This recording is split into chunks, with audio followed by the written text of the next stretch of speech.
Hello అండి, welcome back to our channel తోటకోడలు జోడి. ఈరోజు నేను మీకు ఏం చూపించబోతున్నానంటే లాస్ట్ షార్ట్లో అంటే ఇంతకుముందు షార్ట్స్లో నేను మీకు పనసకాయ ఎలా కట్ చేయాలో చూపించాను కదా. మరి ఆ పనస తొనలన్నీ తినేసిన తర్వాత మనకి గింజలు మిగులుతాయి కదండి.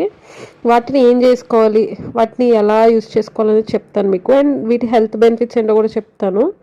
ముందుగా తినేసిన తర్వాత దాని పైన తొక్క ఒకటి ఉంటుందండి, అది తీసేసి ఇలా పక్కన పెట్టుకోవాలి. ఇవి ఏంటంటే కొంచెం తొక్క తీసేసిన తర్వాత తడి తడిగా జిగురు జిగురుగా ఉంటాయి. బట్ కాసేపు అలా గాలికి వదిలేస్తే ఇలా తొక్క గట్టిగా అయిపోయి ఇలాగ ఒక లేయర్ లాగా కడుతుందండి.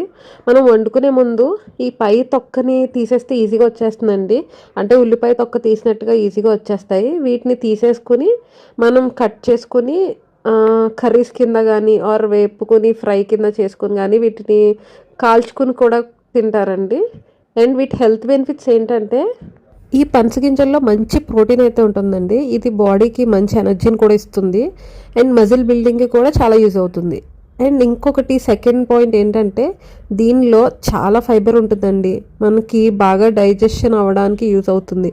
అండ్ కాన్స్టిపేషన్ ఉన్న వాళ్ళకి ఇవి చాలా మంచిది అనమాట. అండ్ థర్డ్ ఏంటంటే ఇందులో విటమిన్ సి ఉండడం వల్ల మనకి రోగనిరోధక శక్తిని బాగా పెంచుతుంది. అండ్ మనకి జలుబు ఫీవర్ లాంటివి నుంచి మనకి మంచిగా రాకుండా కాపాడుతుంది. అండ్ ఫోర్త్ పాయింట్ ఏంటంటే గింజల్లో పోషకాల వల్ల చర్మం చాలా హెల్తీగా కనిపిస్తుంది. అండ్ వీటిలో పోషకాల వల్ల మన స్కిన్ని చాలా మెరిసేలాగా కూడా చేస్తుందంటండి. అండ్ ఈ గింజల్లో ఐరన్ ఇంకా ప్రోటీన్ ఉండడం వల్ల జుట్టు రాలకుండా ఇంకా బాగా పెరిగేలా చేస్తుందండి. ఇలా చెప్పుకుంటూ పోతే ఎన్నెన్నో అండి. అండ్ ఫైనల్లీ మా ఛానల్ని సబ్స్క్రైబ్ చేసుకోవడం మర్చిపోకండి.